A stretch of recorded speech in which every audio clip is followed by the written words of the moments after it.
नमस्कार प्यारे विद्यार्थियों, आप सभी का भवानी एकेडमी में हार्दिक स्वागत एवं अभिनंदन है। हम बात कर रहे थे प्रश्नोत्तरी के बारे में चर्चा कर रहे थे। आज हम बात करेंगे पत्र लेखन के बारे में। मैं आपको कुछ बातें बताना चाहता हूं, ध्यान से सुनिएगा। पत्र लेखन से जो ऑब्जेक्टिव प्रश्न आते हैं वो काफी सरल और सुलझे हुए और सहज प्रश्न आते हैं और इतना बड़ा अध्याय नहीं है। इसमें मैं ये कह सकता हूँ कि इतनी वो सामग्री नहीं है कि आप पढ़ के जाइएगा या आपको याद करना। छोटी मोटी बातें हैं, आप परिभाषा याद रखिएगा, उसमें कुछ छोटी मोटी जो बातें होती वो याद रखिएगा, उससे आपका काम हो जाएगा। और आप सभी को भी धन्यवाद कि आप लोगों ने मुझे कल एक सुझाव दिया था, सर जो आप हैं कि किसी कोई बोलता था मुझे ये कीजिए वो कीजिए। गला मतलब कल से ठीक है, मैंने जो आप लोगों ने उपाय बताए थे उन उपाय को मैंने आज किया है, तो मुझे काफी बेहतर लग रहा है।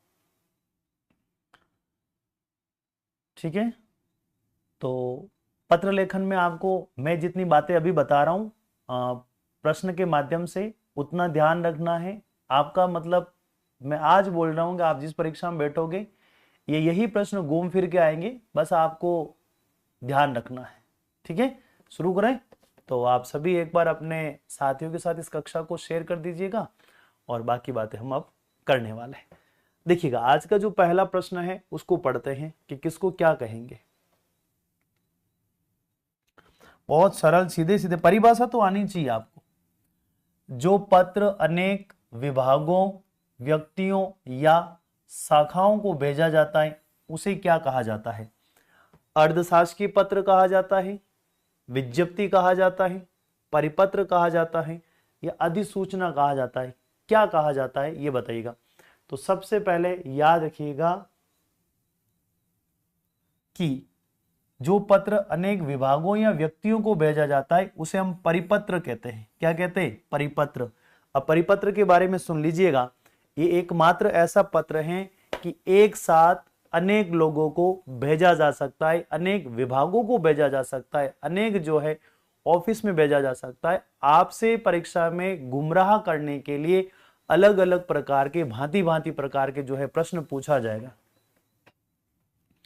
वो कैसे पूछा जाएगा वो मैं बताता हूं। आप देखो, आपसे अगर प्रश्न पूछ लिया जाए कि बताओ 100 लोगों को पत्र भेजा जाने वाला कौन सा है, तो 100 लोग कहे, 1000 लोग कहे, 2000 लोग कहे, 50,000 कहे, सबको परिपत्र भेजा जाता है।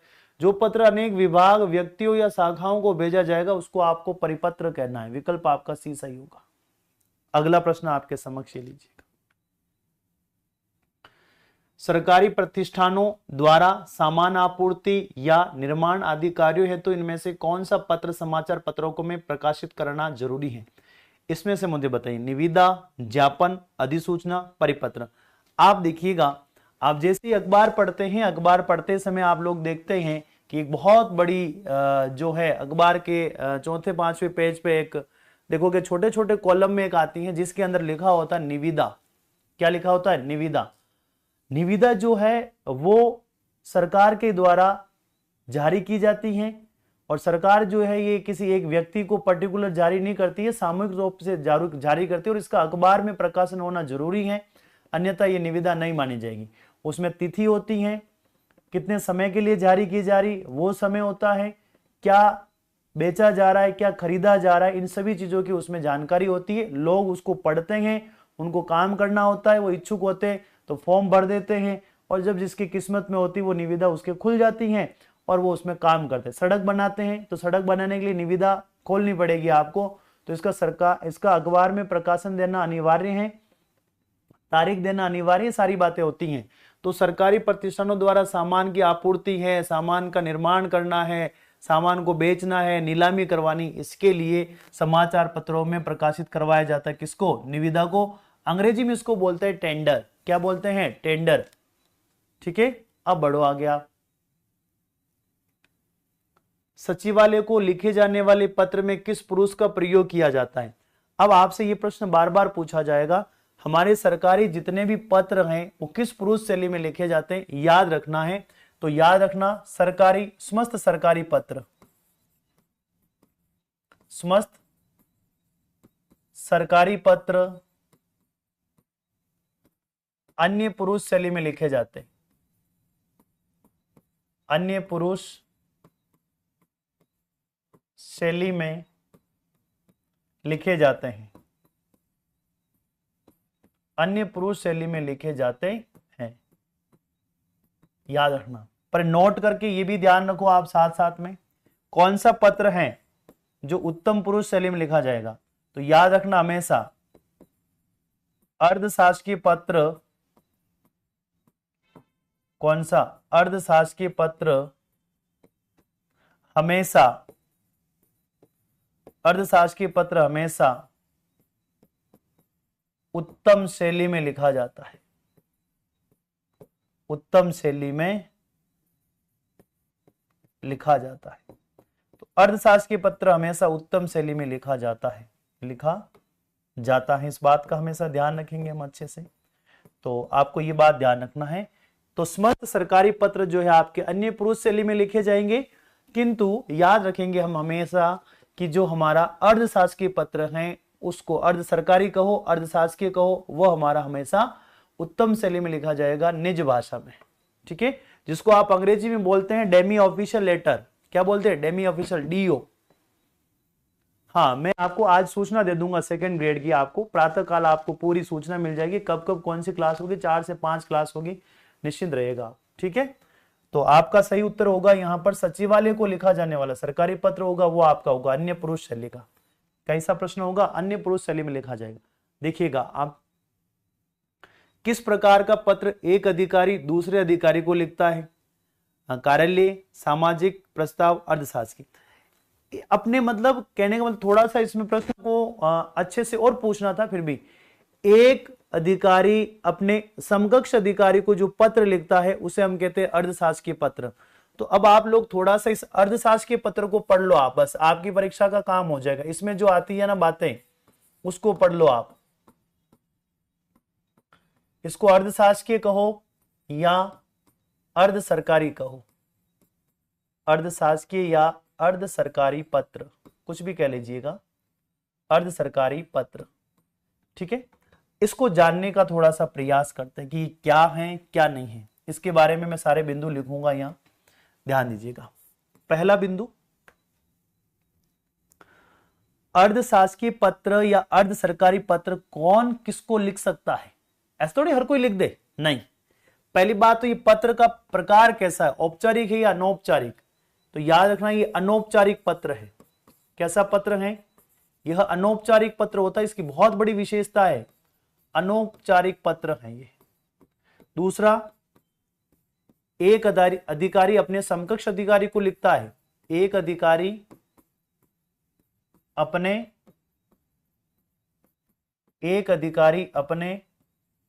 समकक्ष, एक अधिकारी अपने समकक्ष अधिकारी को लिखता है, एक अधिकारी अपने समकक्ष अधिकारी को लिखता है। मैं जितनी बातें लिख रहा हूं वो समस्त प्रश्न है, आप इस बात को ध्यान रखिएगा, ये प्रश्न ऐसे ही पूछे जाएंगे। वो आपको परीक्षा में पूछेगा कि अनौपचारिक पत्र कैसा पत्र है, औपचारिक या अनौपचारिक? तो जवाब दोगे अनौपचारिक पत्र होता है। कैसा? अनौपचारिक। दूसरी बात याद रखिएगा, इसके अंदर यह क्यों लिखा जाता है? तो याद रखना, तुरंत कार्यवाही के लिए, तुरंत कार्यवाही करवानी हो, तुरंत कार्यवाही के लिए जो पत्र लिखा जाता है वह भी आपका कौन सा है? अर्धशासकीय पत्र। फिर याद रखना, अगर किसी बात को गोपनीय रखना हो, गोपनीयता के लिए किसी बात को क्या रखना हो? गोपनीय रखना हो, तो याद रखिएगा किस पत्र का प्रयोग किया जाएगा? अर्धशासकीय पत्र का प्रयोग किया जाता है। गोपनीयता का अगर रखना हो, किसी में मामला हो, जब भी अर्धशासकीय पत्र ऑफिस में आता है तो कोई भी चपरासी वगैरह लेकर आता है तो सीधा उसको ओपन नहीं कर सकता है, पहले वो अधिकारी को देगा, अधिकारी ही इसको ओपन करता है। तो दो बातें इसमें ध्यान रखना। तीसरी बात याद रखना, यह उत्तम शैली में लिखा जाता है। किस शैली में लिखा जाता है? उत्तम शैली में लिखा जाता है, ये उत्तम शैली में लिखा जाता है, ये बातें याद रखना, लिखा जाता है। ठीक है, एकमात्र पत्र है जिसमें कुछ बातें जो है लिखने वाला अपने हाथ से लिखता है, टंकण नहीं करवाता है। ठीक है, याद रखना ये बात, ये पॉइंट भी इधर यहां लिख रहा हूं, अगला पॉइंट इसी का। कुछ बिंदु टाइप या टंकण नहीं होते,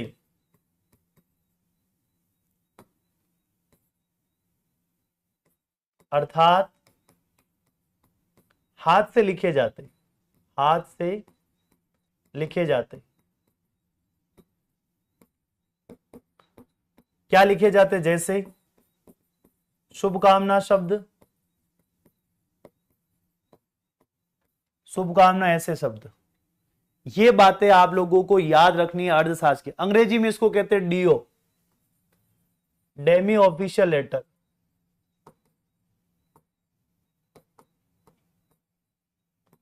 तो डीओ कहेंगे, क्या कहेंगे? DO, demi official letter. तो ये बातें आप याद रख लोगे तो आपका काम हो जाएगा। दूसरी बात, इसके अंदर जब है सामने वाले को आदरणीय वादरणीय कुछ नहीं कहते। इसके पत्र में जो है वो कौन से शब्द का प्रयोग किया जाएगा? तो इसमें जो प्रयोग किया जाएगा वह प्रयोग किया जाएगा प्रिय श्री। फिर नाम आ जाएगा, प्रिय श्री मोहन है तो प्रिय श्री शब्द का प्रयोग किया जाएगा। ठीक है, याद रखना। उत्तम शैली में लिखा जाता है और इसमें निजता का भाव होता है। याद रखना, इसमें निजता का भाव होता है। ये बातें। तो किस प्रकार का पत्र एक अधिकारी दूसरे अधिकारी को लिखता है? तो वो आपका अर्थशास्त्र के पत्र हैं। स्क्रीनशॉट खींच लो, मैं आज बोल रहा हूं इतनी ही बातें होती। ये पत्र आपका पूरा कंप्लीट हो गया, स्क्रीनशॉट खींच लो। यही बार बार पूछा जाएगा, फिर आप लोग कहोगे कि सर हमें तो दिख नहीं रहा था। चेक कर लो एक बार अच्छे से। ठीक है, तो उम्मीद करता हूं ठीक है मामला आप लोगों का।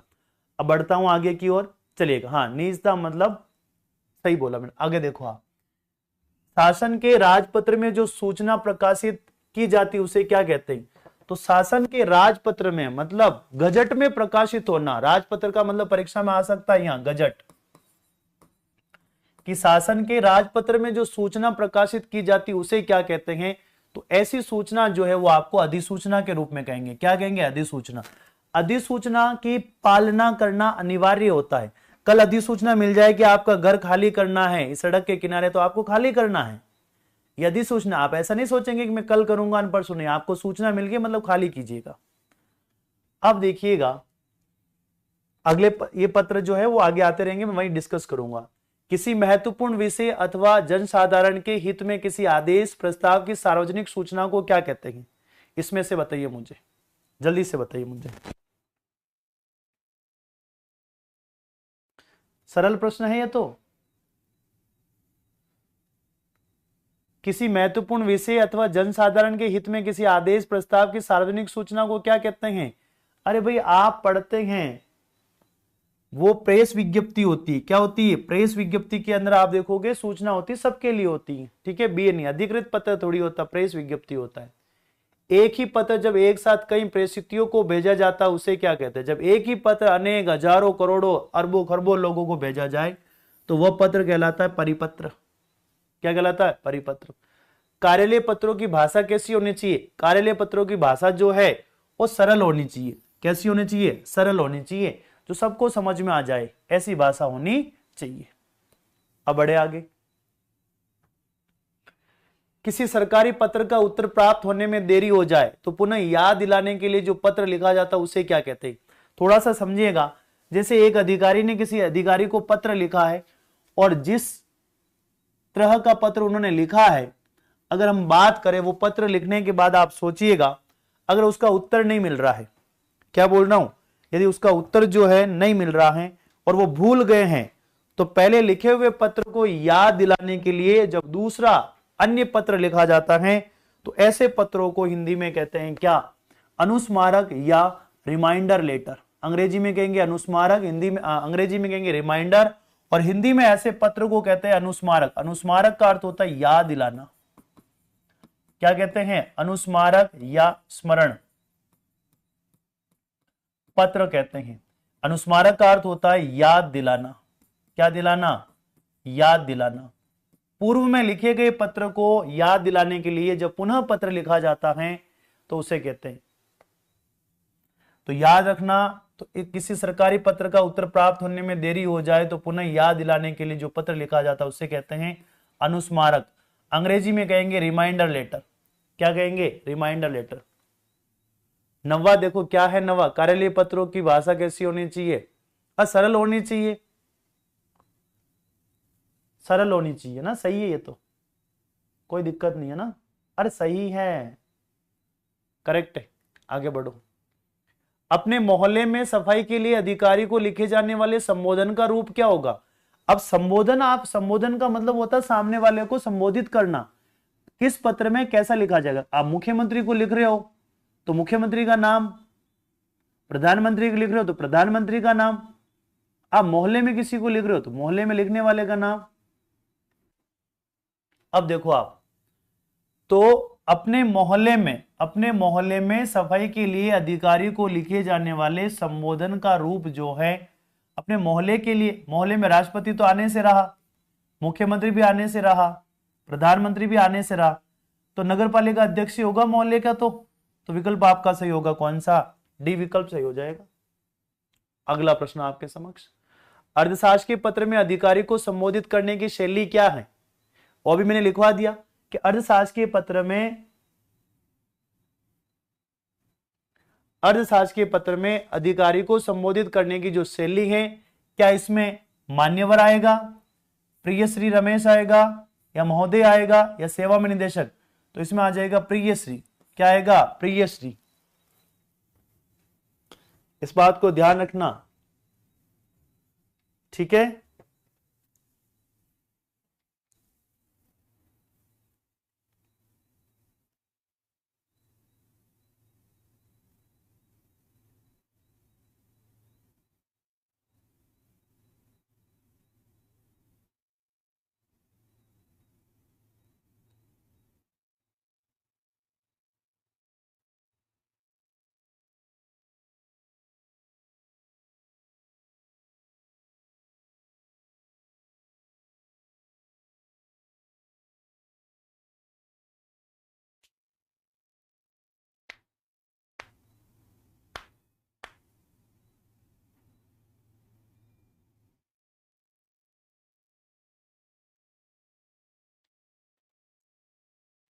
ठीक है, अरे हाँ, मैं वो नवा वाला देख लूंगा, आप चिंता मत करो। देखो, पूर्व में प्रेषित पत्र की याद दिलाने के लिए भेजा जाने वाला पत्र क्या कहलाता है?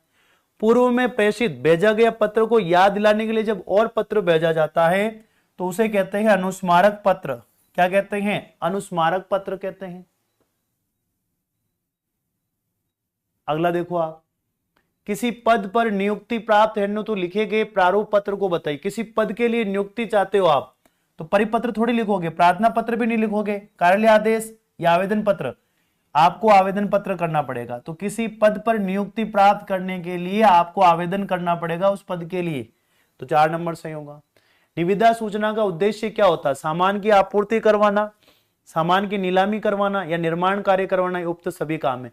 तो निविदा का काम होता है सामान की आपूर्ति करवाना, सामान की नीलामी करवाना, सामान को बनवाना, पुराने सामान को बेचना, सारी चीजें। उक्त सभी हो जाएगा। विकल्प क्या सही होगा? उक्त सभी। एक ही पत्र जब एक साथ कई प्रेषितियों को भेज दिया जाता है, तो जो एक पत्र बार बार 10 बार आ गया प्रश्न, कई लोगों को भेजा जाता है, तो ऐसे पत्र को कहते हैं परिपत्र। क्या कहते हैं? परिपत्र कहते हैं।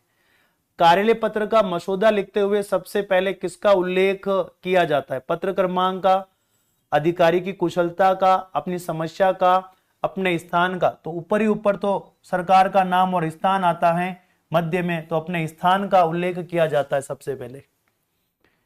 सभी सरकारी पत्र किस में लिखे जाते हैं? तो याद रखिएगा, सभी सरकारी पत्र जो है आपके अन्य पुरुष में लिखे जाते हैं। किस पुरुष में?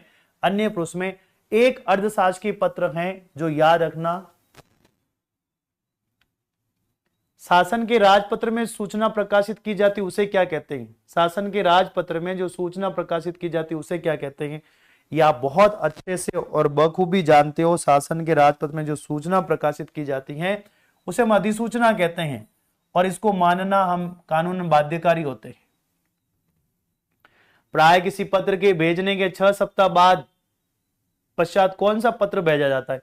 आपने एक पत्र भेज दिया, उसके बाद आपको एक पत्र और भेजना पड़ रहा है। पहले क्यों भेजना पड़ रहा है? तो पहले वाले का जवाब नहीं आया तभी भेजोगे, वो परीक्षा में गुमराह कर रहा है। 6 सप्ताह भेजे, 10 दिन भेजे कि लिखे गए पत्र के बाद जब पुनः पत्र भेजा जाता है तो ऐसे पत्र को कहा जाता है अनुस्मारक पत्र, या इसी का नाम होता है स्मरण पत्र। क्या होता है? अनुस्मारक या स्मरण पत्र। विकल्प आपका दूसरा ठीक रहेगा, यहां पर बिल्कुल करेक्ट उत्तर होगा। अगला प्रश्न देखिए आप।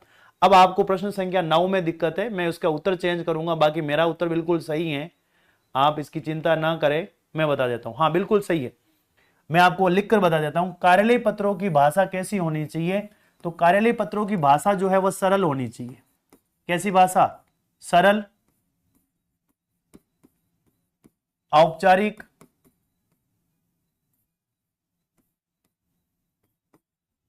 विनम्र, संक्षिप्त, ये सभी बातें होगी। तो हमें इन दोनों विकल्पों में से एक को हटाना पड़ेगा, तो हमें या तो सरल को हटा देते, ऐसा नहीं कि सरल नहीं है, सरल भाषा भी होनी चाहिए, ऐसा थोड़ी उटपटांग भाषा होगी। कठिन। अब आप लोग देखिएगा, इसका विकल्प जो सही होगा वह आपका औपचारिक भाषा कर लीजिएगा।